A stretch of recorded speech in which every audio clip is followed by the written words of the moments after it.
태주 이혼이 제주에서 죽었다. 조선왕조실록에는 한 왕의 죽음이 단 한 줄로만 기록되어 있습니다. 그가 누구인지 아시겠습니까? 바로 광해군이에요.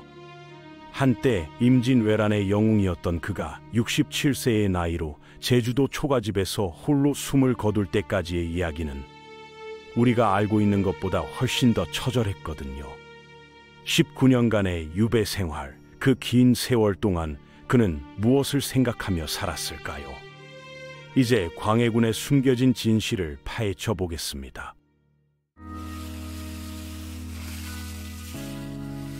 광해군의 운명은 태어나는 순간부터 이미 정해져 있었다고 봐야 합니다.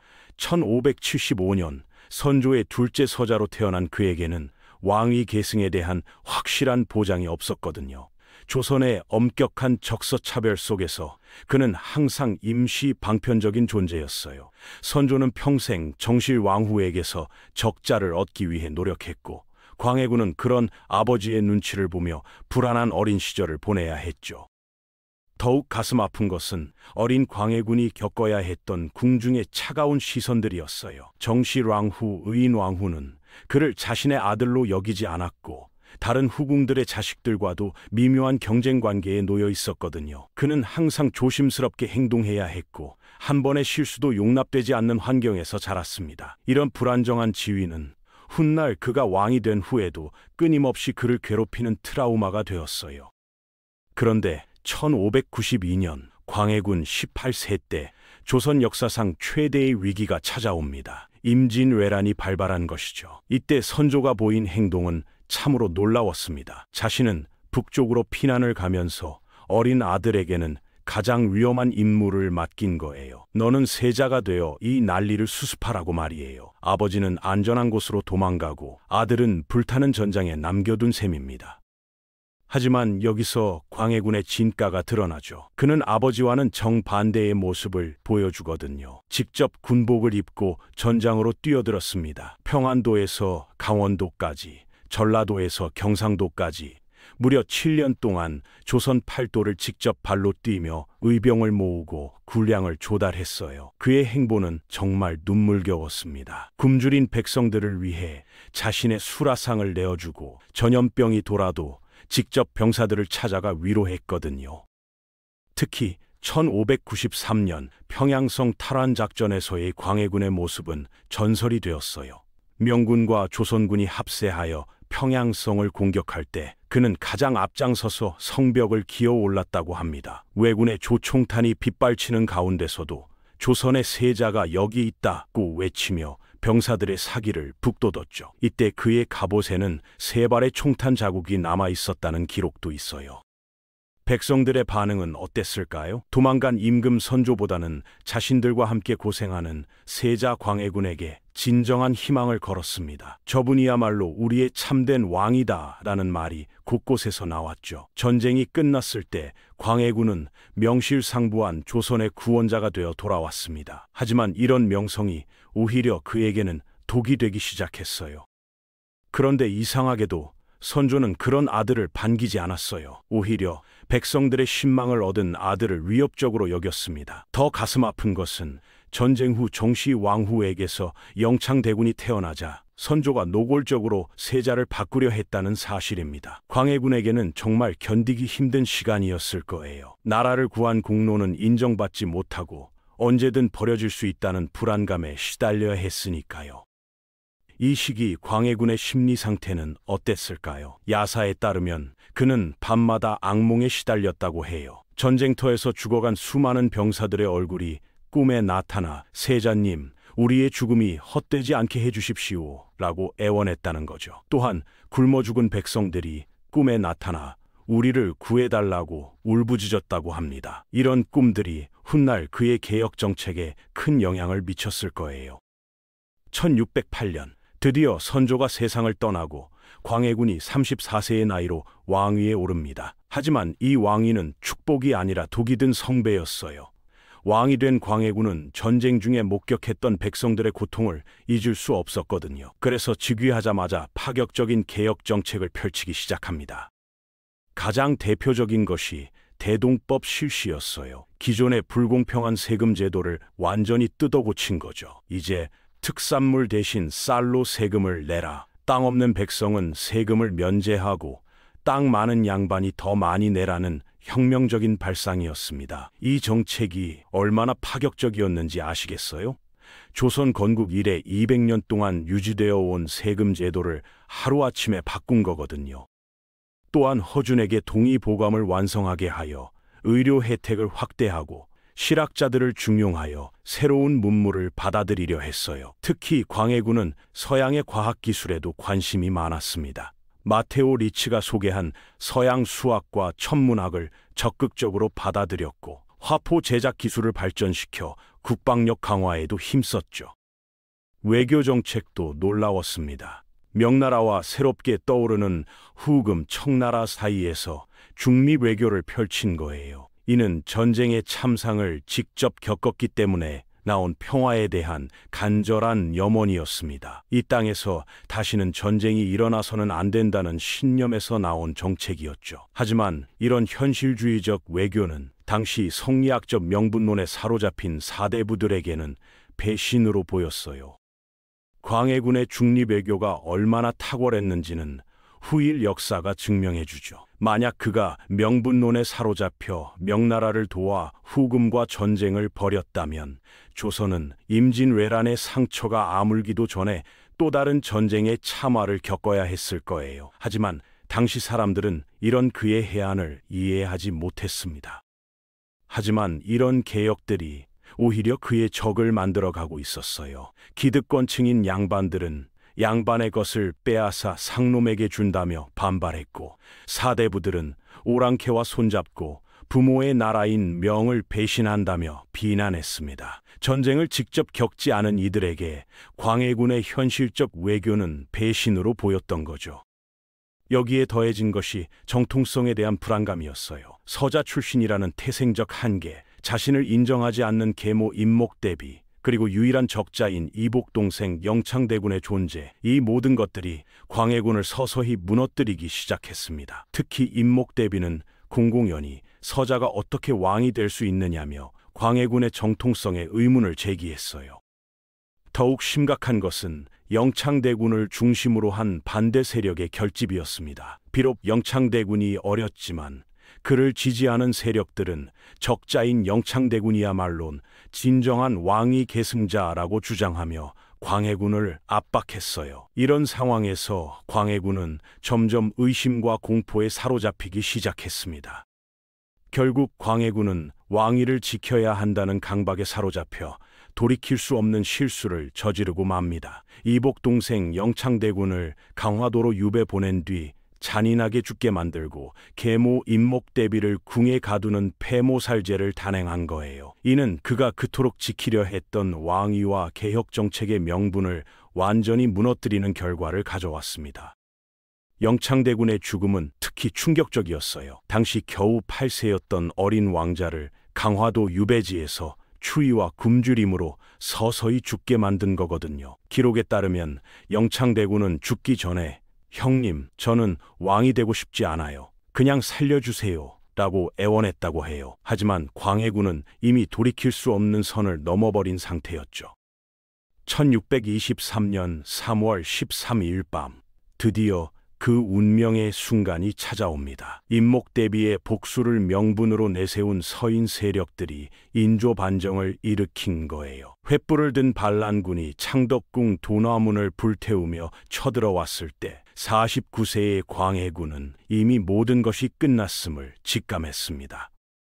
그날 밤의 상황은 정말 처참했어요. 광해군은 용상도 골룡포도 버리고 궁녀의 옷으로 갈아입은 채 후원으로 도망쳤어요. 한때 조선을 구했던 영웅의 모습은 온데간데 없었죠. 궁의 담을 넘어 의관 안국신의 집에 숨어들었지만 결국 발각되어 조카 인조 앞에 죄인으로 끌려나와 무릎을 꿇어야 했습니다. 자신이 10년 전 영창대군과 임목대비를 대했던 것과 똑같은 모습이었어요.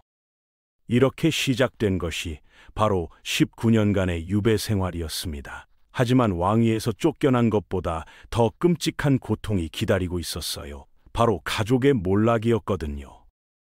광해군이 폐위되던 그 밤 세자였던 아들 이지도 함께 강화도로 유배됩니다. 그런데 불과 2달 뒤 절망에 빠진 폐세자는 유배지 탈출을 시도하다 발각되고 맙니다. 인조의 신하들은 영모를 꾀했으니 죽여야 한다고 주장했고 결국 인조는 25살의 젊은 폐세자에게 자결을 명령합니다. 기록에 따르면 이지는 스스로 목을 메어 생을 마감했다고도 하고 인조가 보낸 자가 그를 죽였다고도 해요. 분명한 것은 광해군이 자신의 아들이 죽었다는 소식을 살아있는 채로 들어야 했다는 사실입니다. 아버지로서 감당하기 힘든 고통이었을 거예요. 더욱 가슴 아픈 것은 이지가 죽기 전에 아버지에게 보낸 마지막 편지였어요. 아버지, 아들이 먼저 가니 너무 슬퍼하지 마십시오. 다음 생에서는 평범한 농부의 아들로 태어나 아버지와 함께 밭을 갈며 살고 싶습니다. 라는 내용이었다고 합니다. 여기서 끝이 아니었어요. 아들을 잃은 슬픔이 채 가시기도 전에 며느리 패빈 박씨마저 남편을 따라 죽겠다며 스스로 목숨을 끊었습니다. 그리고 광해군의 어린 딸, 반정 당시 겨우 대6살이었던 공주도 혼란 속에서 제대로 된 대우를 받지 못한 채 어린 나이에 병으로 세상을 떠났어요. 아들이 죽었고 며느리가 따라 죽었으며 눈에 넣어도 아프지 않을 어린 딸마저 품에서 잃었습니다. 그리고 1년 뒤에는 유일하게 곁을 지키던 아내 패비 유씨마저 강화도의 혹독한 기후와 가족을 모두 잃은 슬픔을 이기지 못하고 남편의 유배지에서 눈을 감았어요. 1624년 폐위된 지 불과 1년 만에 광해군은 아들, 며느리, 어린 딸, 그리고 아내까지 모든 가족을 잃었습니다. 이제 그는 조선 땅에 홀로 남겨진 50세의 늙은 죄인이 되었어요. 앞으로 18년의 유배 생활이 더 남아 있었는데 말이죠. 인조는 그런 광해군을 가만두지 않았습니다. 단종이 7일 만에 죽음으로 고통을 끝낼 수 있었다면 인조는 광해군에게 죽음조차 허락하지 않았어요. 대신 죽음보다 더한 고통인 끝없는 이동을 강요했습니다. 인조는 광해군이 한 곳에 오래 머물며 백성들의 동정을 사거나 반란의 구심점이 될까봐 두려워했거든요. 1623년 강화도를 시작으로 1630년 대마도, 1637년 다시 강화도 옆 교동으로 그는 짐승처럼 이리저리 옮겨 다녀야 했어요. 그가 머무는 곳은 집이 아니라 가시나무 울타리로 둘러싸인 감옥이었습니다. 1637년 광해군이 그토록 피하려 했던 전쟁이 결국 터지고 맙니다. 바로 정유재란이죠.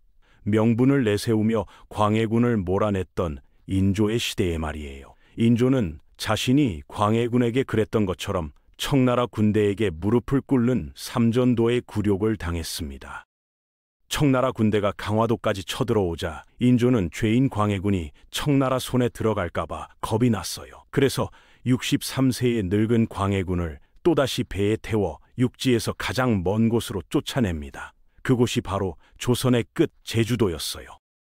광해군은 그렇게 가족을 모두 잃고도 10년이 넘는 세월을 짐짝처럼 이리저리 끌려다니다가 결국 제주도에 버려졌습니다. 1637년부터 1641년까지 그의 생의 마지막 4년이 제주도에서 마감된 거죠.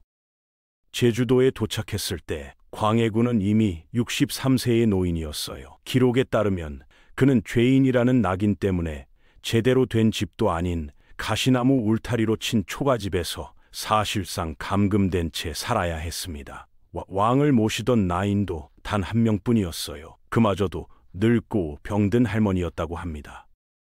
그는 무슨 생각을 했을까요? 가족을 모두 잃고 홀로 19년을 더 살아남은 왕, 아니 이젠 왕도 아닌 늙은 죄인, 매일 밤 죽은 아들과 딸, 그리고 아내를 생각했을 거예요. 자신이 동생 영창대군을 죽이지 않았더라면, 계모를 폐위시키지 않았더라면 이런 비극을 피할 수 있었을까? 수천 번, 수만 번 후회했을 것입니다.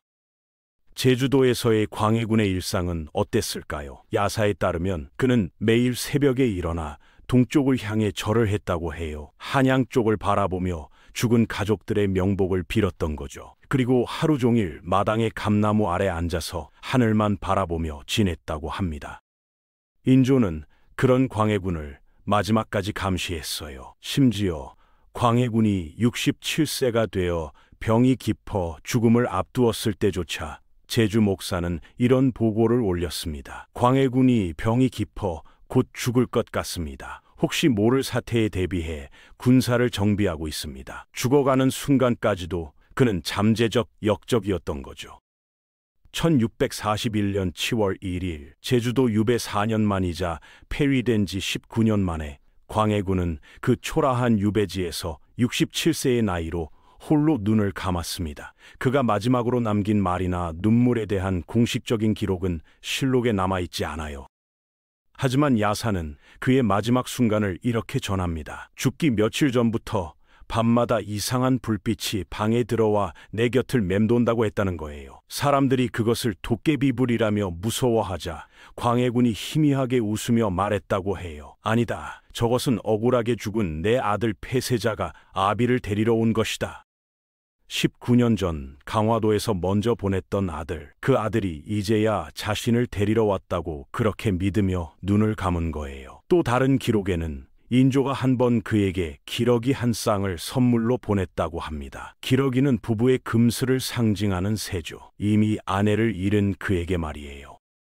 광해군은 그 기러기를 받아들고 한참을 바라보다가 내 신세가 저것만도 못하구나 하며 19년 만에 처음으로 소리내어 통곡했다고 합니다. 왕에서 죄인으로 19년의 유배, 아들을 잃고 딸을 잃고 아내를 잃고 홀로 살아남아 그 모든 고통을 감내해야 했던 왕. 그가 67세의 나이로 제주도에서 흘린 마지막 눈물은 왕위를 잃은 분노의 눈물이 아니라 가족을 잃은 아버지의, 그리고 너무 늦어버린 후회의 눈물이었을 거예요. 광해군이 제주도에서 숨을 거두었을 때 인조는 단 한 방울의 눈물도 흘리지 않았습니다. 인조실록의 기록은 세조가 단종의 죽음을 기록했던 것만큼이나 차가웠어요. 폐주 이혼이 제주에서 죽었다. 그뿐이었습니다. 심지어 신하들은 광해군이 죄인이므로 상복을 입을 필요도 곡을 할 필요도 없다고 주장했어요. 인조는 마지못해 아주 간소하게 장례만 치르도록 허락했습니다. 광해군은 죽어서도 왕의 무덤인 능에 묻히지 못했어요. 그는 경기도 남양주에 왕자 시절의 무덤인 묘의 형식으로 초라하게 묻혔습니다. 그의 곁에는 강화도에 버려져 있던 아내 폐비 유실의 묘가 훗날에야 겨우 합장될 수 있었어요. 죽어서도 왕으로 인정받지 못한 거죠.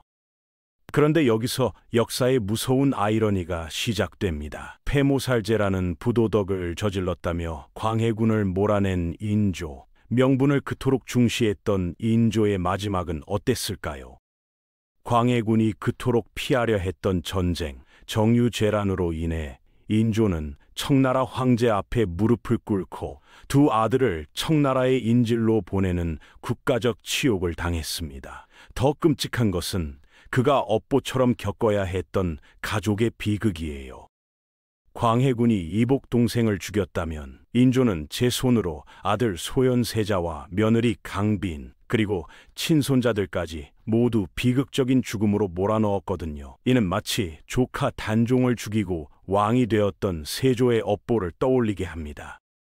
시간이 흘러 역사는 광해군을 다시 평가하기 시작했어요. 그가 저지른 폐모살제의 죄는 결코 용서받을 수 없지만 백성을 위해 실시했던 대동법과 전쟁을 막으려 했던 중립외교는 시대를 너무 앞서갔던 개혁군주의 모습으로 재평가받고 있습니다. 특히 현대의 역사학자들은 광해군의 정책들이 얼마나 혁신적이었는지 새롭게 조명하고 있어요. 대동법은 조선 후기 경제발전의 토대가 되었고 중립외교는 17세기 동아시아 정세를 정확히 읽은 탁월한 외교 정책이었다는 평가를 받고 있거든요. 만약 그가 폐모살제라는 치명적인 실수를 저지르지 않았다면 조선 역사상 가장 위대한 개혁군주로 기억되었을지도 모릅니다. 모든 것을 가졌던 왕, 모든 것을 잃었던 죄인, 그리고 19년이라는 긴 세월을 홀로 견뎌야 했던 늙은 아버지. 어쩌면 그가 19년간 유배지에서 흘렸을 피눈물은 왕위를 잃은 슬픔이 아니라 지켜주지 못했던 아들과 딸, 그리고 아내에 대한 그리움이었을 거예요. 또한 백성을 구하겠다는 대의와 가족을 죽음으로 내몬 자신의 죄 사이에서 평생을 고통받았던 한 인간의 참회였을지도 모릅니다. 조선에서 가장 외로운 죽음을 맞이했던 왕. 우리는 오늘 승자의 기록이 아닌 패배한 왕의 19년간의 고통과 그 마지막 눈물을 기억해야 할 것입니다. 왕이었지만 죄인으로 죽어야 했던 광해군. 그의 19년 유배는 단순한 벌이었을까요? 아니면 시대가 이해하지 못한 희생이었을까요? 여러분은 광해군을 비운의 왕야이라고 생각하시나요? 아니면 시대를 앞서간 개혁군주라고 생각하시나요? 여러분의 생각을 댓글로 남겨주세요. 이 영상이 흥미로우셨다면 좋아요와 구독으로 다음 이야기의 여정을 함께 해주세요. 여러분의 관심이 다음 역사를 이어갑니다.